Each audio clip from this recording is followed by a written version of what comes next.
ezalaki bongo le 17 mars oyo likambo ya kokamwa bandeko na tribunal de paix ya Ngaliema.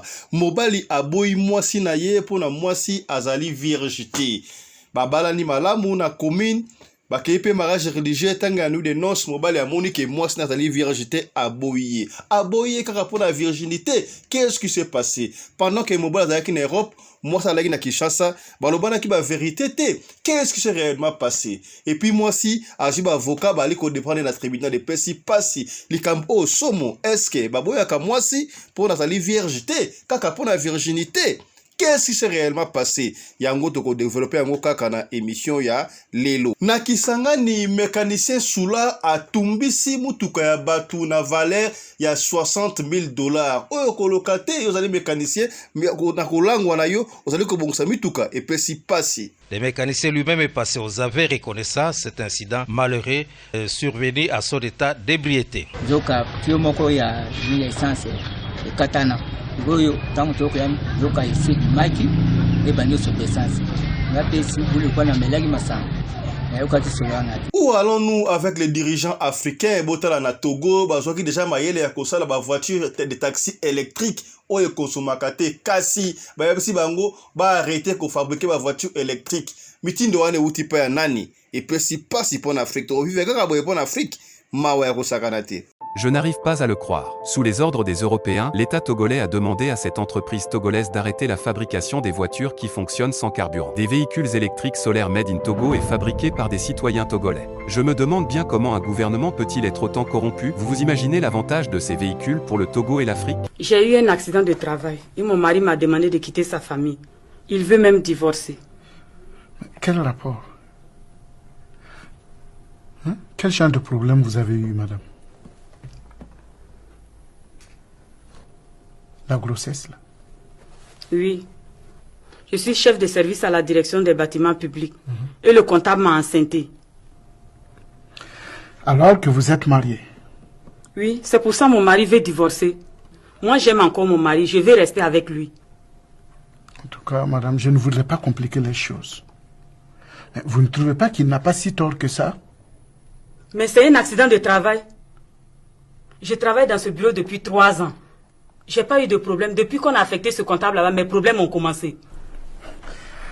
Madame, dites-moi, qu'est-ce que vous voulez au juste? Je suis venu vous demander de saisir la caisse pour que j'obtienne réparation. L'administration est responsable de ce qui m'est arrivé. Écoutez, madame, c'est vrai que depuis 2006, il y a eu une loi qui a été votée pour des réparations. Mais votre cas n'est pas un accident de travail. C'est un accident de travail. C'est l'administration qui a affecté le comptable qui... Non, ce n'est pas un accident de travail. Ah bon? Oui. Qu'est-ce qu'un accident de travail alors? Un accident de travail, c'est un accident qui s'est produit pendant ou à l'occasion de votre travail. Et votre cas n'est pas un accident de travail. C'est un accident de travail. Écoutez-moi. Radio Collectivia Fiston, tous abonnés massivement. C'est validé. Mobali mbinga na munangolo aboya hydroquinone soki ezotambola basheri bazokwea mayanga na retrouve douce tendresse affection epana yo nasalelo nini mpo ndimake na kupendaka sana shitakwacha pelende wenjoro. Pour l'habillement des classes de vos enfants, pour l'élégance de vos enfants, désormais, visitez le magasin Little People Shop chez Mama Charlotte Caputo. Little People Shop chez Mama Charlotte Caputo, l'habillement officiel de vos enfants. Awa et pas Mama Charlotte. Moi namboka bon monake ba namboka congolaise tala biloko ya kosala et pas bapaya. Acheli biso bilamba. Banda de 0 à 3 mois, yangoyo. Soto yawa de 6 à 9 mois. Tokewana de 9 à 12 ans. Toza na nyoso. Bana mibali na bana basi. Soto yawa. Bomoni oya bana basi. Ndenge mwana zo putsana. Toza lokola wato yene 8 ans ti komata. Yango yawa. Koto yonde makambo. Mwana zo bimondire ministre. Ya bataille nyoso yango ba Samuel ba Chuchu yango yo Afrika la tsabana oyine to mutaka elengi tala ba fest bana mwana bimi na fete bato bakomobanga soki olingo somba biloko oyo omoni ke olingo sepelisa mwana na yo kodeplace na yo te okotika na internet okomona adresse na biso yango wana. Little People Shop chez Maman Charlotte Caputo. Adresse Edenval, Greenstone Shopping Center, shop numéro L119. Téléphone 011 52 46 366. À Jamestown, nous sommes sur Meyer Street 183. Jamestown Town, Johannesburg, shop numéro 5. Téléphone 082 324 85 22. Place nyonso zali benga biso kotaka ligne benga biso te bilamba tina ndako.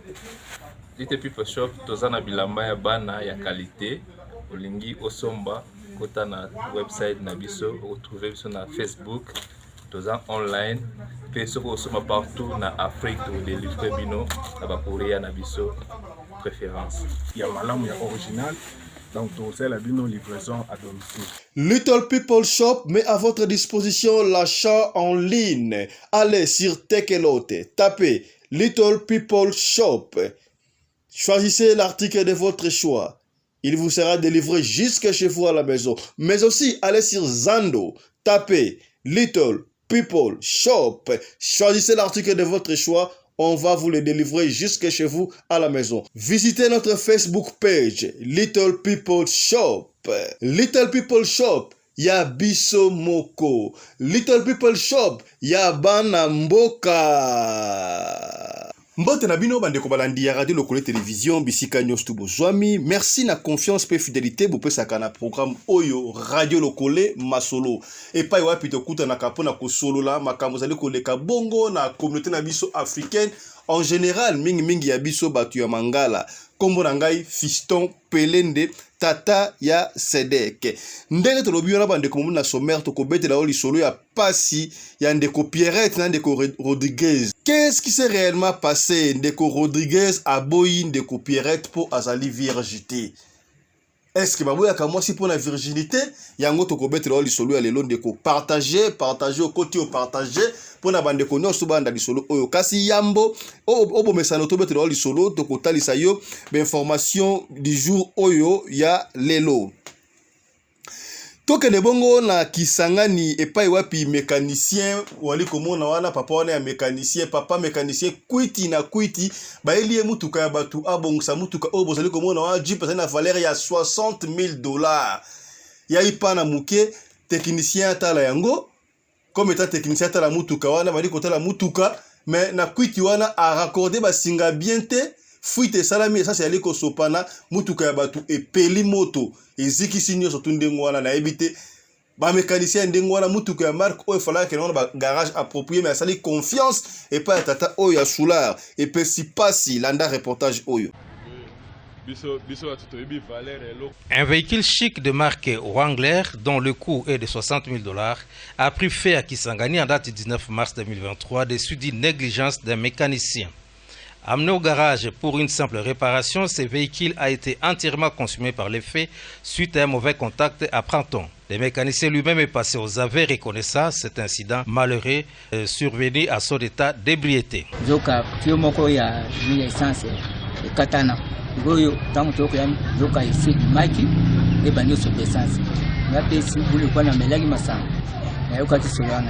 Un témoin de cette scène horrible, garde du corps de M. Roger Bongo, propriétaire du véhicule endommagé, témoigne.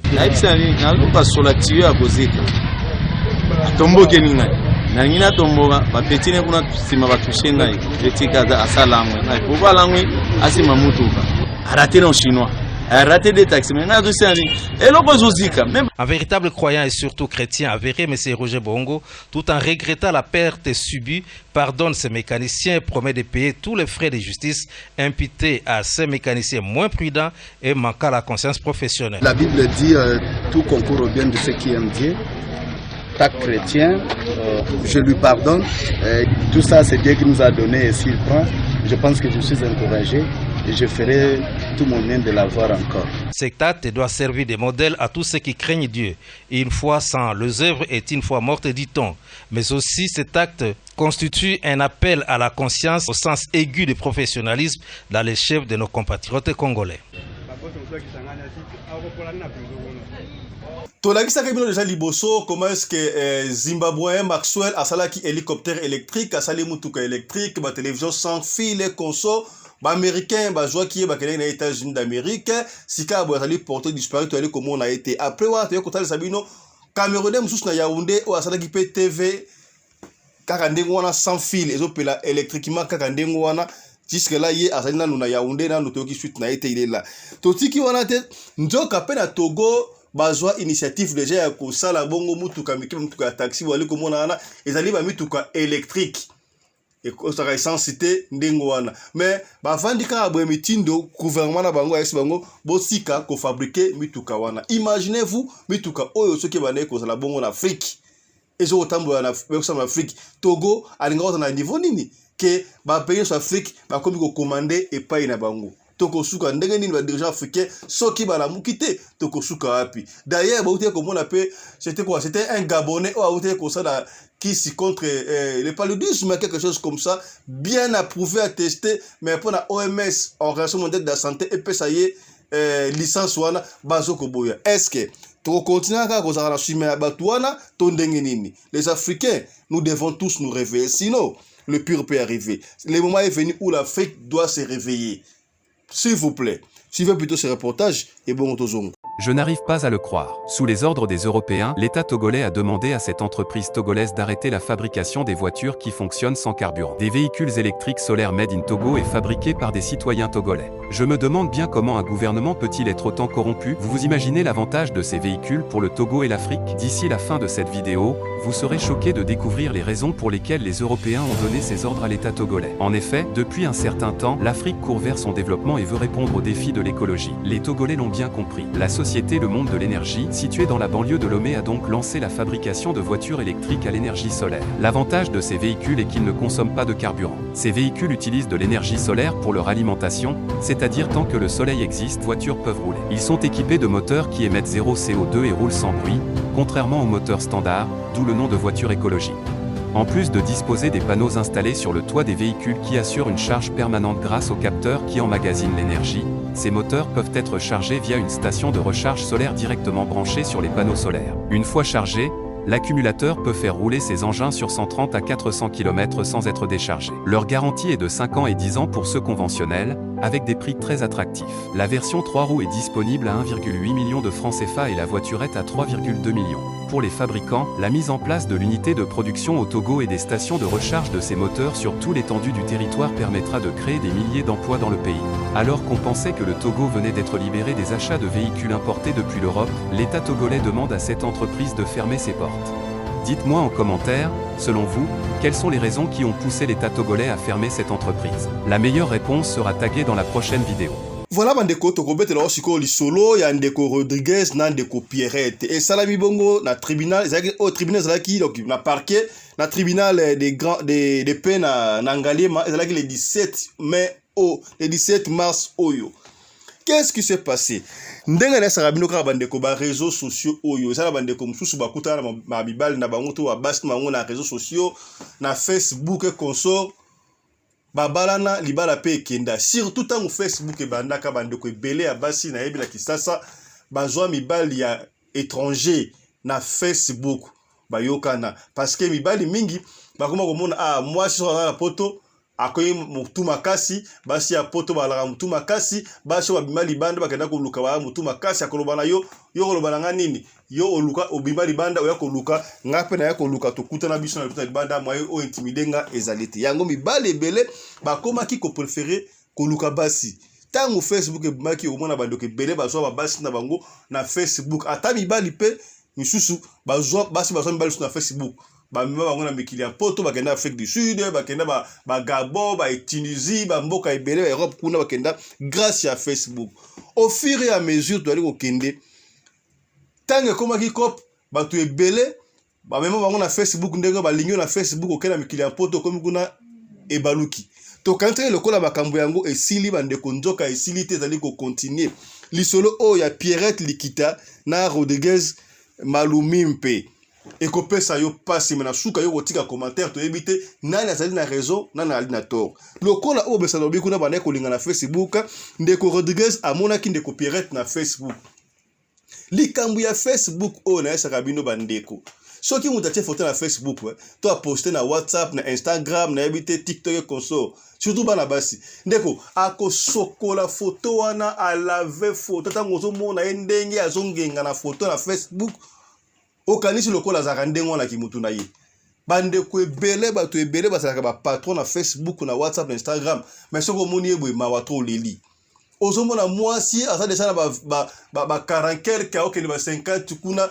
ba luvamba no ebeta mais soka tie photo na Facebook ozokanza lokola jeune fille ya 20 21 25 25 ans eza hani nango po ni bosa ndengo wana donc ndeko Rodriguez amona ki ndeko Pierrette na Facebook bref babandiko solo la amour ekoli balingani ya kosakana te kaka na masolo bandeko ndeko Pierrette ayebisi ndeko mobali oyo Rodriguez ke no ngai nazalaka virage moseka ya solo tout le monde ndeko Rodriguez boyebi baluba balingaka mingi kobala ba vierge ba moseka te wala baluba na kala oto ya mikolo balingami kobala moseka siko akutani na moseka moko muta se inventer ya yo muta azo se inventer par la yonga na za moseka yo po ndimi mala moko ezaka bongo yetanga wika mwasi aza moseka bi voilà eloko na lingaki yango pena ngana zo mwasi ya moseka parti ya Kinshasa moni ya auto lingaka basa Kinshasa po mingi baza ba moseka epesi mobali kitoko esengo abandi pe kotikela kotundela mwasi na ye ba cadeau ba Pierrette koto libala pena ekoli boyebi libala sey bani na Facebook na réseaux sociaux suka esenga bokutana Rodriguez alungu Europe aye pe na Kinshasa bakutani pe na Pierrette tellement mwasi na ye azali vierge moseka abane ko wala tabi sava ngala sala makambo rapide na ko simba yo pete asala ba voyage mois de 3 na Kinshasa atindela mwasi ba cadeau Pierrette ala kisa vraiment que non ngala lingi abino na ko simba yote na lingi pe do dalia musuni pene ya bio ya kitoko o pena ko fembara vedi musuni ya ngulu ya dendo to ya ntaba donc jour année de nuit de noces pena doki po la kaisa ndengo wana tangu ba mama na biso ba ali kokola ba papa ali kokola okobala pena mwasi ya vierge obali mwasi ya vierge pena doki yobo koyeba na bino mbale kaka jour ya nuit de noces yango wana ba mariage alaka na valeur serait ya kala soki mutu pena moni marié pena ba marié ba à l'église ba ke mariage religieux coutumier consort civil na suka donc yebi ke somo to ba marié ba kei ba ke wana ba ke kolia mbumba makila ekobima kutu na ba coutume susu na ete saka mingi sabaka kaka pa luba na yebite soki boke na nuit de noces ba kotanda dre ya pembe wana apota on dre ya pembe soki bosilisi makamno surtout makembe sa esili tango bokobima mobali fa bima na dra wana ala kisabatu bomoni dra ya pembe soki dra ezuba tache makila ya rouge batu basepeli mwana biso da ki vierge wana epesi mama ya mwasi lokumu epesi papa ya mwasi lokumu babomba ki mwana bango malamu kasi lelo za kasundengo wana en principe ba pesa kantaba ndenge balobaka so ba pesi ntaba wana za la rapport na virginité ya mwasi donc ndeko mobali Rodriguez abalaye kozela pena doki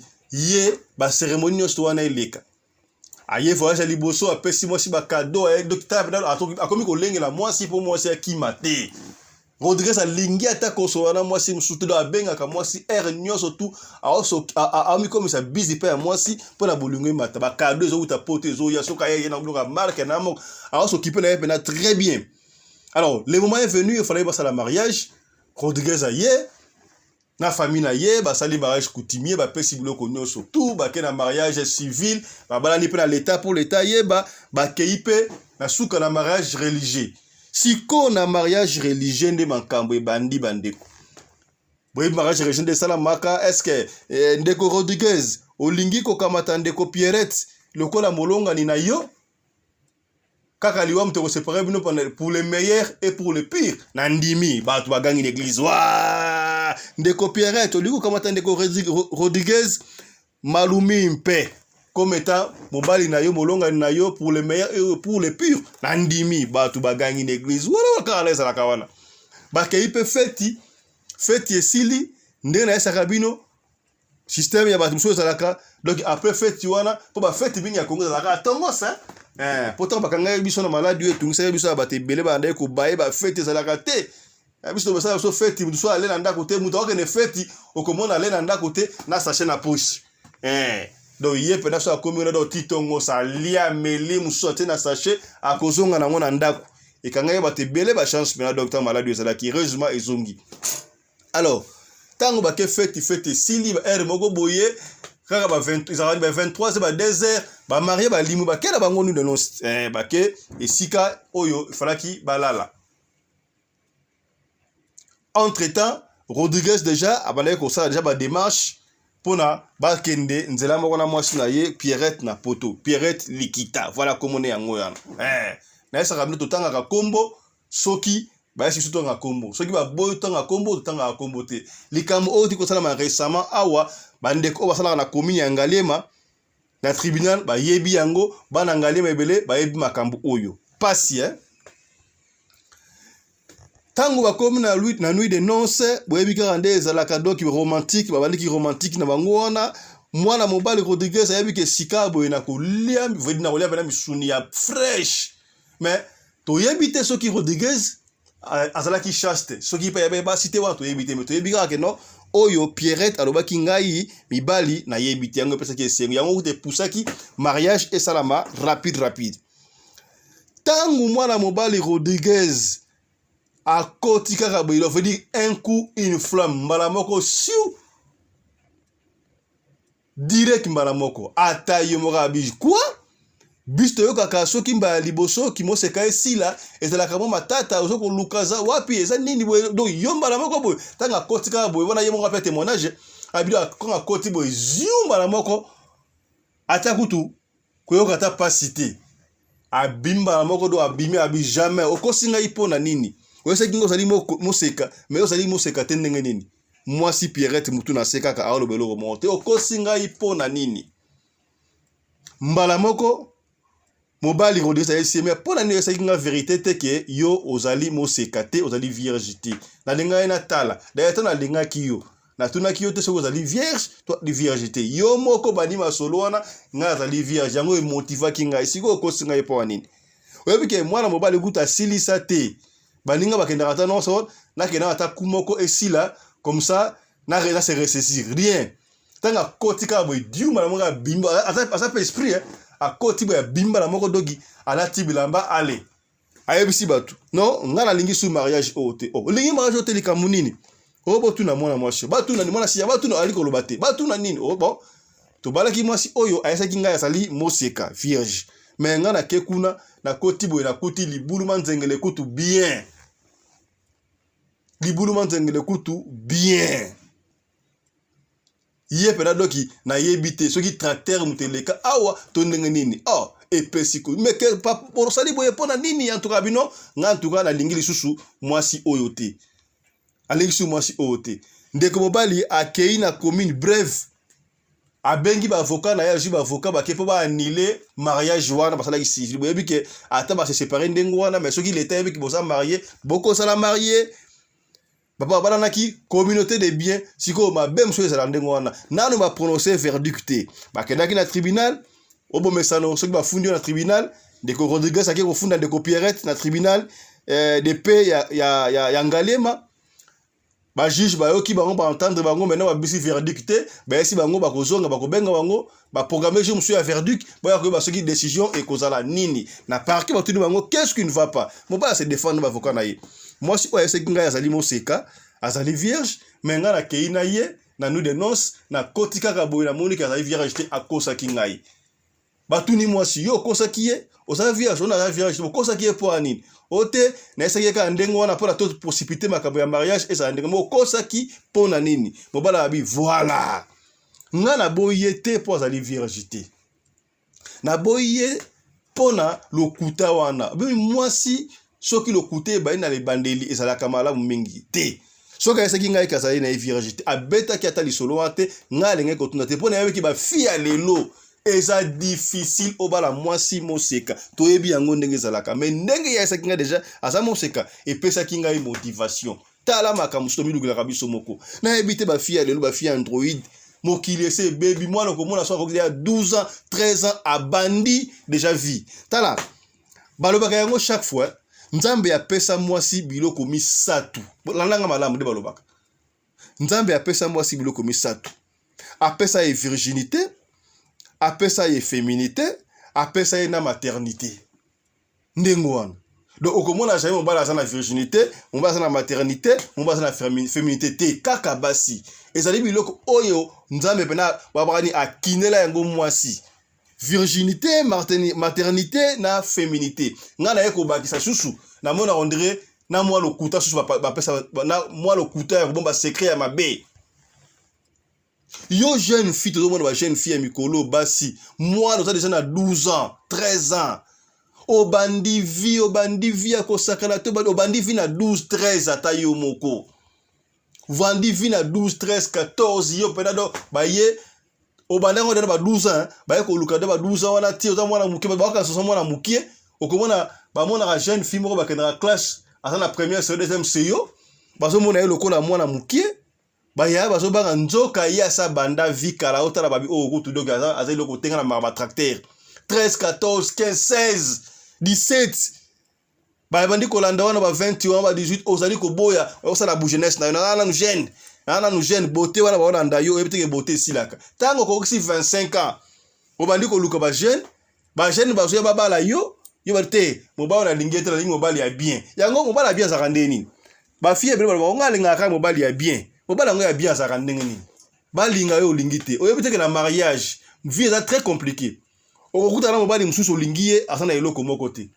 nzamba sale bino grâce bozui ensemble na ye bobunditi et simbeli bino vie ensemble mususu pour okuta mobali asana na mbongo okoti bonkumbeli osungi pe famille na bino ça dépend quand ndenge nzamba osala yo kasi yo comme na 25 ans mobali to luka yo asana mbongo to lingi to lika mobali ya mbongo na li mobali ya bien mobali pas bien zo monde na te age bandi okende 30 ans mobali bien zo monde na kati soki 40 ans et beti 40 bodoki ba 45 ans obandi ko lukata mobali wala mobali kaka ya mibali ba otala osuto ko ya 45 ans ba jeune fille à 16 17 18 ba bimi déjà ba to comme déjà dépassé et puis c'est kimia yango koyoka akimi l'église ngana bala Yesu yo bala Yesu na 45 ans tango bana ko lukona 25 ans na ba 18 otala ki wapi obala ko mobala bien yete okomi na 45 ans obala Yesu ba terre wana basa ebele na l'église ko mona bango ba luvambano na elongi doki ngana bala Yesu obala Yesu te osala ki vie osuki wapi donc venir yo pena doki osali vie na yo de 13 ba 25 ans ba 27 ans so pour une chance ya okota libala na 20 ans to 21 to 25 to 30 donc yo pena ndena libala OK retraite imaginez-vous pena fille a sali de vie mobala si moi si à 25 ans à quand on dit aussi pena moi c'est na jeune l'âge de fleur moi c'est na pena ya kitoko ya bio nzoka moi si emoka yebike na ndako libala oyo na cause déjà retraite mobala okene ba asa joa mibali ya marque na marque azoba tracteur azoba caterpillar azoba jefang azoba mercedes angona mbali eloko te wala komona pe mutu makasi pona nini boye pasi yango likambo oyo ekomeli Rodriguez na Pierrette et pesi pasi ya kosakandi. Alors qu'est-ce qui s'est passé? Est-ce que Ndeko Rodriguez a sa raison? Ya bien boy moi si te pour la virginité te pour aboyi moi si pour na moi si ya kosaki na esa rabino chaque fois moi si oyo kobala soki moi si azalo kuta bandeko ezala kamala muté basi basa ba être moko très compliqué na oto sabino nzamba kinela bango ba bloko ba domisatu virginité maternité na féminité ngana baksi na kobomba ba secret ya mabe moi si okoza na ndako abombela yo secret moko yo okoyeba te monsieur ba rappel akufina yango pe akei yo akesili akufina yango pe akei doki o secret okoya ko bona simori donc moi je prends na sala kina pe na boye abombela nga secret oyo okotuna yesu ndeni akei ba papa ebele basana bandako wana avana mwasi na ye kitoko mwasi pena kitoko mais bana moko mibale misatu baza bana na yete moi si akoloba te papa pe akoloba te talaka mwana affection ça na moi affection ya makasi e bana ndenge nini asaba ya bisio ke ça ADN otuna te donc basi baza batu moko soko za sage te mawa mingi yango wana prochainement to kobetela oli solo ba beteli biso li solo o elekaki mwasi moko babengani pe na libala kaka alinga ke na bana na ye pona ni mwasi ngaki na bana na ye bokoyeba ngona émission prochaine o to kosala et pesi pasi tala li solo muketu bombela kiyo ya ndeko Rodriguez na ndeko Pierrette. Todo c'est la verdict wane ko na tribunal de paix angalé matoko zonga lisusu pona to expliquer binu. Merci na confiance pe fidélité bo pesa kana programme Oyo Radio Lokole Masolo. Merci na sponsor officiel la chaîne Nabiso Mama Charlotte Kaputu la bière officielle ya ba na bino. Yo muto otala ngai partout na Paris na Bruxelles et sikapi. Olingi mona na yo aya ko sala école de pilotage. Parce que na monde entier école de pilotage moins cher mais la qualité ya kitoko ça en Afrique du Sud na lobité ke bamboka mso la raté ça la nango mais oyo ça na prix moko abordable pilotage militaire to commercial ko piloter hélicoptère militaire to commercial ça en Afrique du Sud. Alors Mama Charlotte Kaputu azawana pona ko shunga benga le Mama Charlotte Kaputu to bengi biso to ko en contact pona mwana na yo aya ko apprendre comment piloter l'avion militaire na commercial maramute ba Mama Charlotte nous a besoin batu ko la boyer batu oyo ba 17 femmes oyo chaque fois azawana pona ko aider kaka famille na yete mais pona ko sunga pe population ba kende liboso Mama Charlotte Kaputu longonia matondo ezonga pa na yo. Merci na Tijon Lushombo un prince à New York komia ya Mama Fra Wumela na bosanité Didier Jenga bokula kai kofo ya Mama Metamu Kendi Didier Jenga kofo charge ya Jobu na baxeli autorité morale ba mongo nyos tout Wumela yaya balabala toujours okomi c'est que bien ekosimba na bosanité Tibwabwa un prince à New York Tibwabwa merci. Voilà, c'est un peu ça donc tokutani sur prochainement na bosanité na Valencia ladi Lukelo na Valencia Mama Solange Ntimba des Bundes, c'est que bien, comme na bosanité. Voilà. Merci na Mamarina Umbi, la femme à la taille d'une tige spaghetti, ni courbure, ni virage, coordonnatrice de la chaîne Oyo, Radio Lokole Télévision, Bandeko. Tous s'abonner massivement. Là, ça rabino chaque fois. Tout partager. Si vous êtes déjà abonné, tout le monde partager. Partager ma plateforme, nion surtout yaya. Tout partager. Ceux qui peut-être les solo intéressés au thé, et qui intéressés de Komoko Songolo et Sikamoko Pakala. To s'abonner à la deuxième chaîne Nabiso Radio Lokole TVD. To koutani prochainement. D'ici là, portez-vous bien. Santé de fer à tous. Chap chap. Et tchara. Ok. Maintenant, c'est vous qui les recevez. Oui. C'est la vie. Voilà, son excellence. Son excellence. Excellence, monsieur le ministre. Ministre national au sport. Voilà. Excellence. C'est le résultat d'un long combat, Excellence. Oui. Et on est là. Mais c'est excellence. Sous la bénédiction. Voilà, donc, voici le résultat de la profession. Voilà. L'icône nationale est devenu aujourd'hui le patron de sport de notre pays. Quelle fierté! Vraiment. Voilà, Kabulo Mona Kabulo. Vaut mieux tard que jamais. Voilà. Vaut mieux tard que jamais. Maintenant, bon CP là. Sport et bongi. Excellence! Un mot, son excellence. Un mot. Dans le cadre de soutenir la vision du chef de l'État dans les domaines de l'éducation, Mama Charlotte Kaputu, la femme de fer, facilite à vos enfants de devenir étudiants en Afrique du Sud dans l'école de l'aviation, apprendre à piloter l'avion commercial ou militaire, apprendre à piloter l'avion de chasse, apprendre à piloter l'hélicoptère commercial ou de chasse, mais aussi apprendre à réparer les avions commerciaux ou militaires, des hélicoptères militaires ou de chasse en Afrique du Sud. Bandeko, yo mutolingi mwanona koma pilote commercial to militaire. Avantage yangoyo obengi na numéro oyo ya mama Charlotte ako guide bino ndenge nini mwana na yo ako sala classe ya pilotage. Alors avantage nyonso hébergement minerval olingi mwana na yo ayeba kobongisa ba moteur ya ba avion benga mama Charlotte na Afrique du Sud. Madame Charlotte Caputo et ses collaborateurs mettent un hangar plein d'avions à la disposition de vos enfants qui viendront apprendre ici en Afrique du Sud, voler à l'espace sud-africain, devenir un grand pilote commercial ou militaire. Contactez Madame Charlotte Caputo. Devenir pilote d'un avion commercial ou de chasse n'exige pas un diplôme d'État.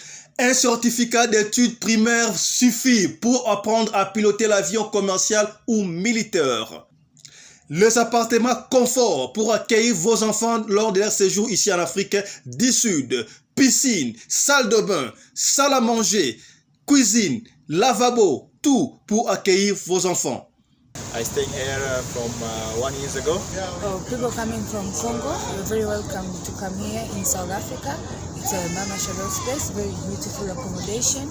They take very good care of us. Bino batu boyebi anglais te, alobi boye. Grâce à Mama Charlotte, lelo yo ba Tanzanien bazoye kola avion, bazami balé, mwasi na mobali. Et bon bino na Congo. Ozo zelanini. Pour tout contact, appelez-nous au plus 27 82 32 45 522 ou encore contactez Radio Lokole Télévision au plus 27 61 88 58 455. Papa, maman, mwana noya koyekola kopusa avion militaire pe commercial, hélicoptère militaire pe commercial, kaka na certificat d'études primaires. Et bongo yozanga, hâtez-vous car les places sont limitées. Mama Charlotte Caputo, la femme de fer, tokumisa yo ndenge nini. Merci pour l'opportunité, maman.